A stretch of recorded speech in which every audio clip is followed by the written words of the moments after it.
जब मैंने इस रेसिपी को अपने घर में बनाया तो सब खा के आश्चर्य में पड़ गए, हैरान हो गए कि ऐसी भी रेसिपी बन सकती है। आप लोग भी देख के हैरान होंगे कि आखिर मखाना और चने से ऐसी कौन सी रेसिपी बनेगी। तो करना कुछ नहीं है, बस वीडियो को पूरा ध्यान से देखिएगा तो आपको भी खुद पता चल जाएगा कि इस मखाने और चने से कौन सी रेसिपी बनेगी। और जो भी रेसिपी बनेगी ना, इतनी हेल्दी बनेगी कि आप इसको हमेशा बनाना पसंद करेंगे। बच्चों से लेकर बड़े तक सबके लिए फ़ायदेमंद है। जो वेट लॉस कर रहे हैं उनके लिए भी, जो नहीं कर रहे हैं उनके लिए भी, बच्चे बूढ़े बड़े जवान सब लोग आराम से खा सकते हैं। तो बस इस रेसिपी को पूरा ध्यान से देखिए और अपने घर में इसको एक बार ट्राई ज़रूर कीजिएगा। बनाना बहुत आसान है, बिल्कुल भी मुश्किल नहीं है। बस कुछ टिप्स होते हैं, कुछ बातें होती है जिनको आप फॉलो करते हैं तो पहली बार में भी आपकी रेसिपी परफेक्ट बनती है। तो बस पूरा वीडियो को ध्यान से देखना होता है ताकि आप सब कुछ समझ सके। तो चलिए रेसिपी को बनाते हैं और आपको बना के दिखाते हैं कि ये रेसिपी कितनी हेल्दी है और कितनी जल्दी झटपट बन भी जाती है। क्योंकि मखाना कितनी हेल्दी है ये बताने की तो ज़रूरत ही नहीं है। तो चलिए शुरू करते हैं। Hey family, welcome back to my channel. इस मखाने की रेसिपी को बनाने के लिए सबसे पहले मैंने लिया है 2 कप मखाना। कोई भी बर्तन आप नापने के लिए सेट कर लीजिए। पहला काम तो ये होता है कि कोई भी बर्तन आप ले लीजिए जिससे कि आप सब कुछ नाप सके। जिस चीज़ से आप मखाना नाप रहे हैं उसी चीज़ से आपको सब कुछ नाप के लेना है। तो कटोरा, कप, ग्लास कुछ भी ले लीजिए। तो मैंने यहाँ रेगुलर वाला कटोरा लिया है। उसी कटोरे से मैंने 2 कटोरा मखाना को पैन में डाल दिया है और गैस का फ्लेम लो करके हम इसको भूनेंगे जब तक ये कुरकुरा ना हो जाए, क्रिस्पी ना हो जाए। बहुत सारे लोगों को पता होगा कि मखाना कैसे भुना जाता है। आप चाहते हैं तो इस मखाना को भूनते समय घी का यूज़ कर सकते हैं, लेकिन मैं यहाँ घी का बहुत ही कम यूज करूँगी, इसलिए मैंने यहाँ घी नहीं डाला है, सूखा सूखा भुना है। वैसे तो इसका कलर हल्का सा चेंज हो चुका है, लेकिन जैसे ही इसको तोड़ेंगे एकदम क्रिस्पीनेस हो जाएगा, मतलब क्रिस्पी हो जाएगा, फटाक से ये फूट जाएगा, तो समझ जाइए कि अच्छे से ये रोस्ट हो चुका है। इसको एक प्लेट में निकाल के ठंडा होने के लिए छोड़ेंगे और उसी पैन में आधी कटोरी ले लेंगे मूंगफली। जिस कटोरी से आपने मखाना लिया है उसी कटोरी से आपको मूंगफली भी लेना है। जैसा कि मैंने पहले ही बताया है कि उसी कटोरी से आपको सब कुछ नाप के लेना है। आधी कटोरी मूंगफली डाल के इसको भी हम सूखा सूखा भूनेंगे। गैस का फ्लेम बिल्कुल लो रखिएगा फ्रेंड्स। शुरू से लेके आखिर तक आपको गैस का फ्लेम बिल्कुल लो ही रखना है। मूंगफली के छिलके निकलने लगे, मूंगफली चटकने लगे तो समझ जाइए मूंगफली भून चुका है। इसको निकाल लेंगे और प्लेट में रख देंगे ठंडा होने के लिए। फिर से उसी कटोरी से आधी कटोरी काजू और बादाम ले लेंगे। इसमें से कोई भी ड्राई फ्रूट आप अपने हिसाब से कम ज़्यादा कर सकते हैं, ऐसे कोई दिक्कत की बात नहीं है। पिस्ता, अखरोट चाहे तो वो भी ले सकते हैं, नारियल ले सकते हैं। तो यहाँ पे मैंने बादाम को थोड़ा सा बढ़ा दिया और तो यहाँ पे देख सकते हैं ये अच्छे से काजू भुन चुका है। काजू को भुनने में ज़्यादा टाइम नहीं लगता है, लेकिन बादाम को भुनने में थोड़ा टाइम लगता है।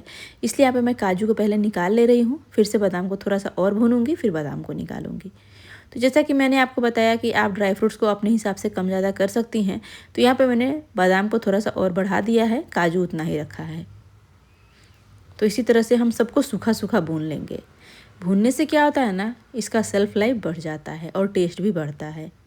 तो अगर आपको घी में भुनना हो तो आप इसमें घी भी डाल सकते हैं, लेकिन मैं यहाँ पे जैसा कि मैंने पहले ही बताया है कि कम से कम घी का यूज़ करने वाली हूँ, इसलिए मैंने घी नहीं डाला है। बादाम जैसे ही चटकने लगे, बादाम को भी उसी प्लेट में निकाल के रख देना है। अब आती है बारी घी डालने की। तो यहाँ पर मैंने जो ड्राई फ्रूट लेना था वो मैंने भून के ले लिया है। आधी कटोरी उसी कटोरी से मैंने घी डाल दिया है। घी डालने के बाद उसी कटोरी से यहाँ पे लेंगे चने का सत्तू। सत्तू तो सबको पता ही होगा, और अगर जिसको नहीं पता मैं बता दे रही हूँ, भुना जो चना होता है ना, भुने हुए चने, उसी का ये पाउडर होता है। तो अगर आपके पास सत्तू नहीं है, नहीं जानते हैं, तो भुने चने तो सभी जगह मिलते हैं। भुने चने लीजिए, उसके छिलके हटाइए और उसको पीस लीजिए, तो आपका सत्तू बन के तैयार हो जाएगा।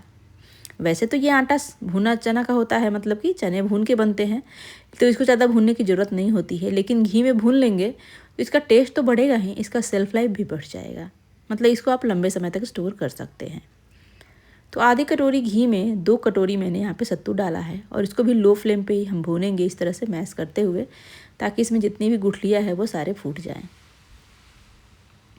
वैसे तो इसमें घी बहुत ज़्यादा लगती है, लेकिन मैं यहाँ पे थोड़े से कम से घी डालने की कोशिश कर रही हूँ कि देखती हूँ कम से कम घी में भी ये रेसिपी बनती है नहीं बनती, या फिर टेस्टी लगती है कि नहीं।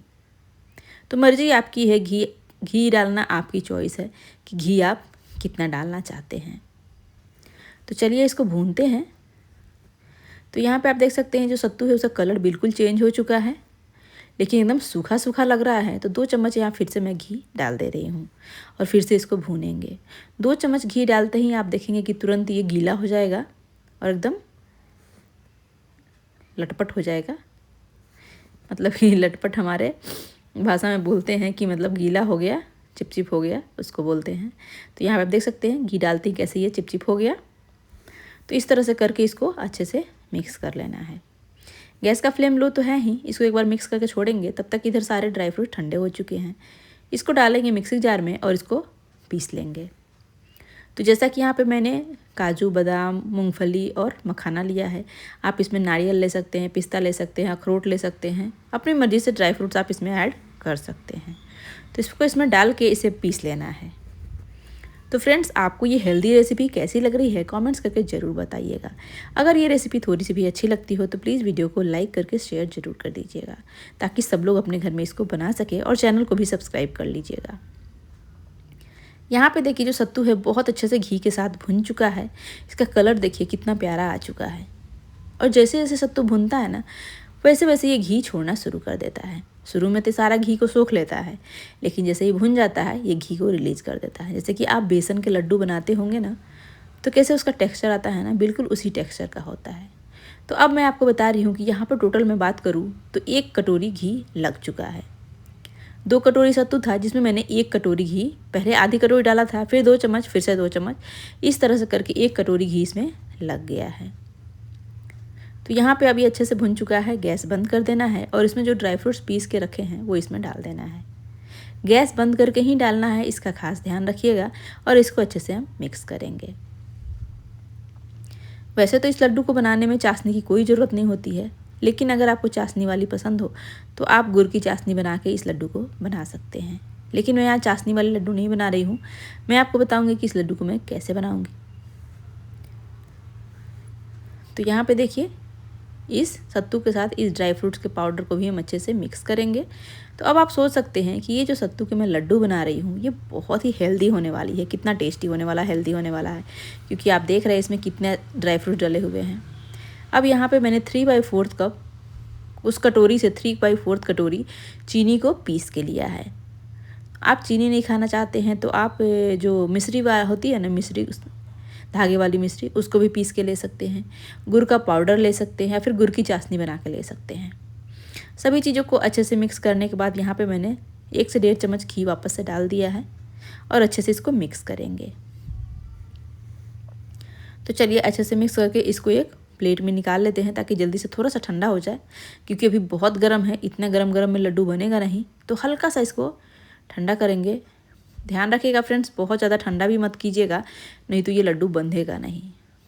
तो चलिए, अगर आपको घी कम डालना है इससे भी, तो आप चाशनी वाली लड्डू बना सकते हैं इसकी।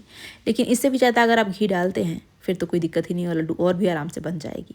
यहाँ पे जो देख सकते हैं आप, ये मिक्स तो बहुत अच्छे से बन रहा है। लेकिन अगर आपका नहीं बन रहा हो, घी कम डला हो, तो आप यहाँ पे दूध की छींटे लगा के भी लड्डू बना सकती हैं, या फिर थोड़ा घी और डाल के भी लड्डू बना सकती हैं। अंतर सिर्फ इतना ही होता है कि दूध के छींटे लगाए गए लड्डू ज़्यादा दिन तक स्टोर नहीं हो पाते हैं, और घी वाले लड्डू ज़्यादा दिन तक स्टोर कर सकते हैं। बस इतना ही डिफरेंस होता है और कुछ नहीं। तो यहाँ पे देखिए लड्डू बहुत अच्छे से बन चुकी है। तो मैं आपको बता दूँ कि 2 कटोरी सत्तू के लिए मैंने 1 कटोरी घी का यूज़ किया है, तो लड्डू बहुत अच्छे से बन रहे हैं। वैसे तो इस लड्डू को बनाने में 2 कटोरी अगर सत्तू है तो इसमें 2 से 1.5 कटोरी घी जरूर डल जाता है, उससे कम तो नहीं डलाता है जैसे लोग बनाते हैं। लेकिन मैंने पहले ही आपको बताया है कि मैं कोशिश कर रही हूँ कि कम से कम घी डाल के लड्डू को बनाऊँ, तो इसीलिए मैंने यहाँ पे 1 कटोरी घी में इसको बनाया है।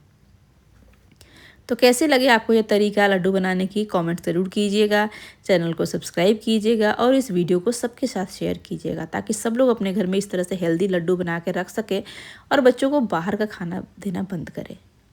इस तरह से नमकीन मीठी चीज़ें आप घर में बना के रखेंगी तो घर के बड़े बुजुर्ग या बच्चे कोई भी हो, बाहर का खाना कोई नहीं चाहेगा, क्योंकि घर में ही उनको तरह तरह की चीज़ें मिलेगी खाने को, तो कोई बाहर से क्यों ही खाएगा। तो मैं तो अपने घर में इसी तरह से कभी मीठी चीज़ें बना के रख देती हूँ, कभी नमकीन चीज़ें बना के रख देती हूँ, ताकि जिसको जैसा भूख लगे वो वैसी चीज़ें खा ले। कभी किसी को मीठी खाने का मन करे तो ये मीठा खा ले, कभी नमकीन खाने का मन करे तो नमकीन खा ले। सब कुछ घर में ही अवेलेबल हो। देखिए इतना सारा लड्डू बनके तैयार हो गया और आप देख सकती है लड्डू की क्वालिटी कितनी अच्छी है।